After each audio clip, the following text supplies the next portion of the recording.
Assalamualaikum warahmatullahi wabarakatuh. Pada kesempatan kali ini, kami dari kelompok 7 akan mempresentasikan hasil diskusi kami untuk tugas besar dasar kecerdasan artifisial, yaitu diagnosa tingkat stres mahasiswa. Untuk anggota kelompok kami, yaitu dengan saya sendiri, Septa Rinaldi, dan ada Muhammad Amriansyah, dan yang ketiga ada Dimas Maulana Ahmad. Masuk ke pendahuluan. Latar belakang dari kasus ini adalah stres merupakan kondisi psikologis yang umum dialami oleh mahasiswa dalam menjalani kehidupan akademik. Karena akademik, ekspektasi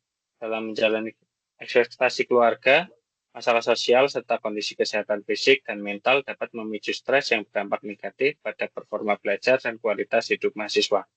Stres yang tidak terdeteksi sejak dini dapat mengganggu konsentrasi, menurunkan motivasi belajar, serta memicu gangguan psikologis lainnya seperti depresi dan kecemasan. Salah satu tantangan dalam menangani masalah stres adalah keterbatasan sistem deteksi dini yang mampu mengidentifikasi tingkat stres mahasiswa secara objektif dan sistematis. Dalam hal ini, pendekatan berbasis fungsi sistem dapat menjadi solusi karena mampu menangani ketidakpastian dan ambiguitas data, serta meniru cara manusia membuat keputusan dengan menggunakan logika linguistik.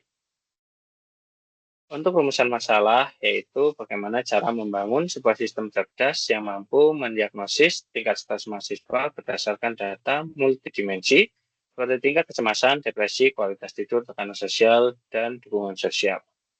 Kemudian tujuan dari dibuatnya tugas ini adalah menerapkan metode fungsi sistem. Kemudian yang kedua adalah mengubah input kuantitatif menjadi penilaian linguistik untuk mensimulasikan cara berpikir manusia. Kemudian yang ketiga ada membandingkan efektivitas kedua metode fungsi sistem. Kemudian selanjutnya ada manfaat, yaitu dengan sistem ini institusi pendidikan atau pihak konselor dapat mendeteksi mahasiswa yang berpotensi mengalami stres tinggi lebih awal. Kemudian ada menyusun intervensi preventif data, dan yang ketiga ada meningkatkan kesejahteraan psikologis mahasiswa secara umum. Untuk yang poin kedua, yaitu ada metode. Yang pertama, paparan statistik dan sumber dari datasheet yang digunakan. Kami mengambil sumber datasheet dari Google, yang dimana berisi data terkait indikator stres pada mahasiswa berdasarkan faktor-faktor psikologis, fisik, sosial, dan lingkungan. Datasheet ini bersifat publik dan telah digunakan dalam berbagai penelitian terkait klasifikasi kesehatan mental. Datasheet ini terdiri dari 1.100 entry dan 21 atribut yang seluruhnya bertipe numerik. Setiap entry mewakili satu individu mahasiswa dengan nilai-nilai kuantitatif pada berbagai aspek psikologis dan lingkungan. Atribut target yang kita gunakan untuk klasifikasi adalah 3 level, yaitu rendah, sedang, dan tinggi. Kemudian statistik deskriptif datasheet. Untuk datasheet ini yang memiliki 1.100 data mahasiswa dengan 21 atribut numerik, termasuk atribut target stress level. Setiap atribut mempresentasikan faktor-faktor yang secara psikologis, sosial, dan fisik dapat mempengaruhi tingkat stres seseorang. Beberapa temuan statistik penting dari datasheet ini adalah anxiety level, self-esteem, depression, sleep quality, social support, peer pressure, stress level. Kemudian, paparan pre-processing datasheet. Langkah-langkah pre-processing datasheet. Yang pertama, pemilihan fitur datasheet. Datasheet ini terdiri dari 20 atribut input dan 1 atribut target, yaitu stress level. Untuk membangun sistem Fuji yang efisien dan tidak terlalu kompleks, diperlukan pemilihan fitur yang relevan dan signifikan terhadap tingkat stres. Pemilihan fitur dilakukan berdasarkan relevansi secara konseptual, korelasi statistik terhadap stress level, kemudian ada pemeriksaan redundansi antar fitur.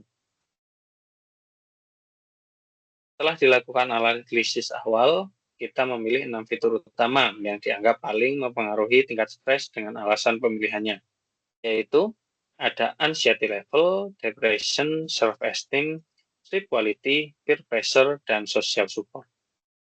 Fitur lain seperti yang tersebut di bawah ini diabaikan karena korelasinya rendah atau duplikatif terhadap fitur yang utama. Selanjutnya, koleksi kolom atau kolom yang dipilih, yaitu anxiety level, self-esteem, depression, social support. Akan menghasilkan data seperti berikut. Selanjutnya, untuk penanganan missing value, pemeriksaan dilakukan menggunakan fungsi .info dan .isNull.sum pada seluruh kolom. Hasilnya menunjukkan tidak ditemukan missing value pada dataset ini. Semua baris memiliki nilai lengkap untuk seluruh fitur. Dengan demikian, proses inputasi atau penghapusan data tidak diperlukan dan semua entry dapat digunakan dalam proses pelatihan. Selanjutnya ada normalisasi dan transformasi. Semua fitur dalam dataset sudah dalam bentuk nilai numerik, diskrit, dan rentang tetap. Contohnya anxiety level 0-21, depression 0-27, kemudian ada sleep quality, peer pressure, dan social support ada di skala 0-5 atau 0-3. Karena fungsi sistem memanfaatkan fungsi keanggotaan linguistik berbasis rentang numerik asli, maka normalisasi tidak dilakukan. Sebaliknya, data ini langsung digunakan untuk membangun fungsi keanggotaan fusi. Contoh transformasi linguistik adalah anxiety level untuk rendah 0-7, sedang 5-15, tinggi 13-21, dan seterusnya. Silahkan, selanjutnya akan dilanjutkan oleh Mas Dimas. Oke, terima kasih Mas Amri. Saya lanjutkan terkait penjelasan rancangan metode Mamdani dan Sugeno. Pertama yaitu jumlah nilai linguistik. Dalam sistem fusi ini setiap atribut dikategorikan ke dalam dua linguistik yaitu rendah dan tinggi.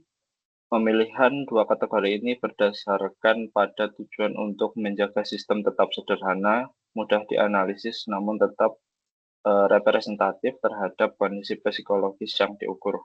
Sebagai contoh, anxiety level dianggap tinggi jika nilai mendekati 1 dan rendah jika mendekati 0. Hal yang sama berlaku pada atribut lain seperti depression, self-esteem, sleep quality, peer pressure, dan social support. Dan atribut keluaran yaitu tingkat stres atau stress level juga dibagi menjadi tiga kategori linguistik yaitu rendah, sedang, dan tinggi.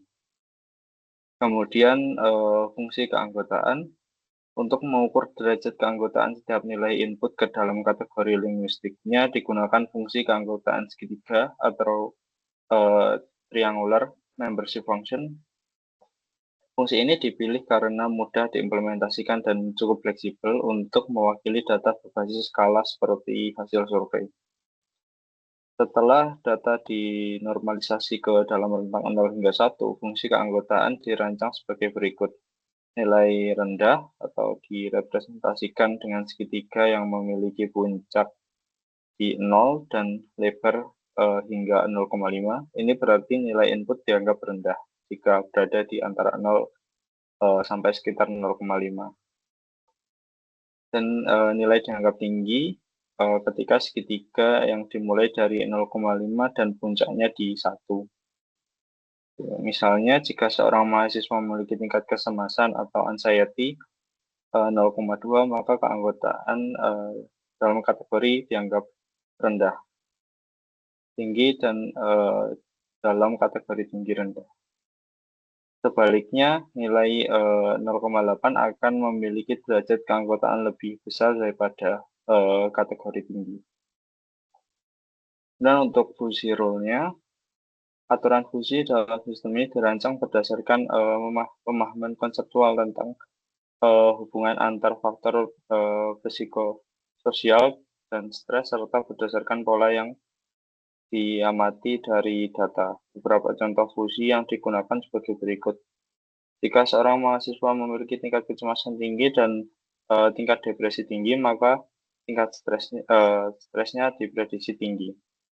Ini mencerminkan bahwa dua faktor psikologis berat dan sangat meningkatkan resiko stres. Dua, jika seorang mahasiswa memiliki harga diri atau self-esteem yang tinggi dan dukungan sosial atau social support yang tinggi, maka tingkat stresnya diprediksi rendah. Dalam hal ini, dua faktor protektif berperan dalam pengurangan stres. Jika kualitas tidur rendah dan tekanan teman sebaya atau peer pressure tinggi, maka tingkat stresnya juga cenderung tinggi. Jika dukungan sosial rendah, maka sistem prediksi tingkat stres tinggi tanpa perlu memperhitungkan faktor lainnya. Ini menunjukkan bahwa kurangnya dukungan sosial adalah faktor independen yang cukup kuat dalam memicu stres. Aturan-aturan tersebut tidak hanya mempresentasikan logika fusi, tetapi juga mencerminkan prinsip-prinsip psikologis yang dikenal dalam literatur stres mahasiswa. Kemudian untuk program diagnosa tingkat stres mahasiswa, pertama kita import library terlebih dahulu, kemudian membaca datasetnya dan menampilkan data yang dipilih seperti anxiety, self-esteem, depression, sleep quality, peer pressure, dan social support. Kemudian didefinisikan variabel, fungsi input, fungsi output, dan fungsi keanggotaan untuk setiap variabel yang dibuat. Kemudian menampilkan grafik visual fungsi keanggotaan fusi untuk masing-masing variabel. Kemudian memasang rules fusi yang merefleksikan hubungan antar variabel input dan output aturan. Ini dipakai dalam sistem kontrol fusi Mamdani yang selanjutnya dapat digunakan untuk penilaian tingkat stres berdasarkan data input Mamdani. Kemudian membuat interpretasi hasil output dan memvisualisasikan hasil. Kemudian pada metode Sugeno menggunakan variabel yang sama dengan Mamdani, perbedaan pada aturan atau rules. Fungsi ini menerima 6 input numerik berupa nilai crisp masing-masing variabel. Kemudian menghitung derajat keanggotaan nilai input ke dalam fungsi keanggotaan fusi masing-masing kategori.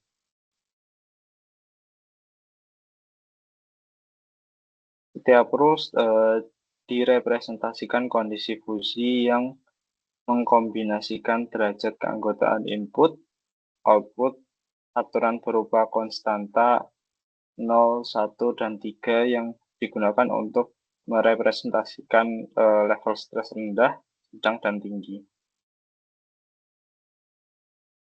Output akhir dihitung dengan metode weighted average, yaitu jumlah hasil perkalian nilai rules dengan outputnya dibagi total nilai rules jika total rules bernilai 0.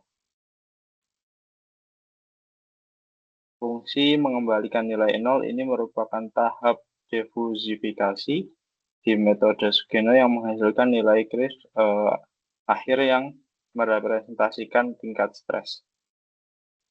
Membuat interpretasi hasil output dan memvisualisasi hasil. Kemudian menampilkan hasil prediksi tingkat stres dari dua metode, inferensi fusi Mamdani dan Sugeno, serta menampilkan perbandingan hasilnya dalam bentuk grafik, batang, atau bar chart. Kemudian untuk poin C akan dilanjutkan oleh rekan saya, Mas Amri, silahkan.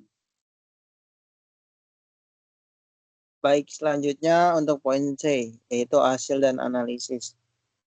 Hasil penerapan sistem fusi untuk prediksi tingkat stres mahasiswa menunjukkan baik bahwa baik metode Mamdani maupun Sugeno mampu memodelkan hubungan antara faktor-faktor psikososial dan tingkat stres dengan cukup baik. Itu dengan 6 fitur utama yang digunakan dalam sistem Fuji ini, meliputi tingkat kecemasan, anxiety level, depression, self-esteem, self-quality, peer pressure, dan social support. Pada metode Mamdani, sistem Fuji dibangun menggunakan aturan linguistik berbasis if-then yang merepresentasikan hubungan antar fitur dalam bentuk logika Fuji. Proses inferensi dilakukan menggunakan metode Mamdani klasik dan outputnya diperoleh melalui defusifikasi menggunakan metode centroid. Namun, keterbatasan Mamdani terletak pada ketergantungan terhadap aturan eksplisit yang harus didefinisikan secara manual, sehingga kemungkinan ada pola hubungan antar fitur yang tidak tertangkap secara optimal. Sementara itu, pada metode Sugeno, output sistem Fuji bukan berupa himpunan Fuji yang perlu didefusifikasi, melainkan nilai numerik hasil dari rata-rata berbobot berdasarkan kekuatan masing-masing aturan. Pendekatan ini memungkinkan inferensi yang lebih cepat dan efisien, serta memberikan hasil yang lebih halus.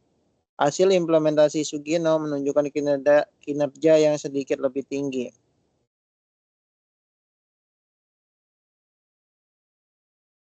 Namun, metode ini memiliki kelemahan dalam interpretabilitas karena output numeriknya lebih sulit dijelaskan secara linguistik dibandingkan metode Mamdani. Secara keseluruhan, kedua metode berhasil mengidentifikasi pola stres berdasarkan faktor-faktor psikologis dan sosial yang ada dalam dataset. Mamdani lebih cocok digunakan jika tujuan utamanya adalah interpretasi dan transparansi logika keputusan, sedangkan Sugeno lebih unggul dari sisi efisiensi dan akurasi untuk sistem klasifikasi otomatis berbasis data. Di sini kita menggunakan metrik evaluasi perbandingan Mamdani dan Sugeno, di mana metrik akurasi presentasi prediksi yang benar dari seluruh data, metrik precision seberapa tepat prediksi stres tinggi positif dari yang diklasifikasikan sebagai stres tinggi. Terus ada metrik recall seberapa banyak stres tinggi yang berhasil dikenali oleh sistem, dan metrik F1 score rata-rata harmonik dari precision dan recall.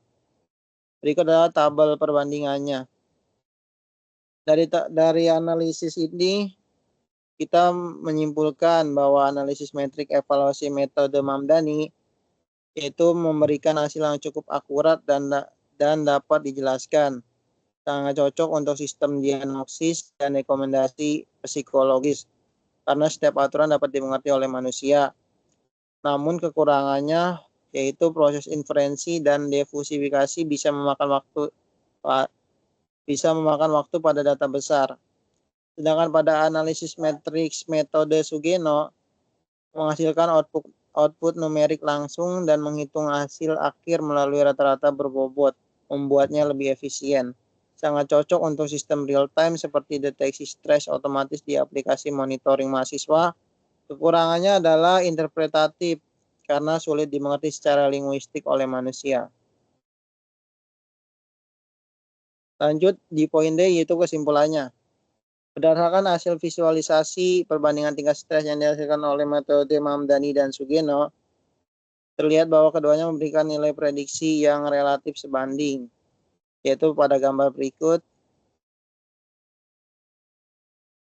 Ini hasil output dari Mamdani dan Sugeno, di mana Mamdani stress level yaitu ada di 1.1,112, Sugeno stress level yaitu pada di 1,16 sekian. Secara umum, kedua metode sama-sama valid untuk digunakan dalam sistem pendeteksi stres berbasis Fuji. Pemilihan metode dapat disesuaikan dengan kebutuhan. Mamdani lebih cocok untuk sistem yang mengutamakan interpretabilitas, sementara Sugeno lebih tepat untuk implementasi yang mengutamakan efisiensi dan ketelitian numerik. Sekian dan terima kasih.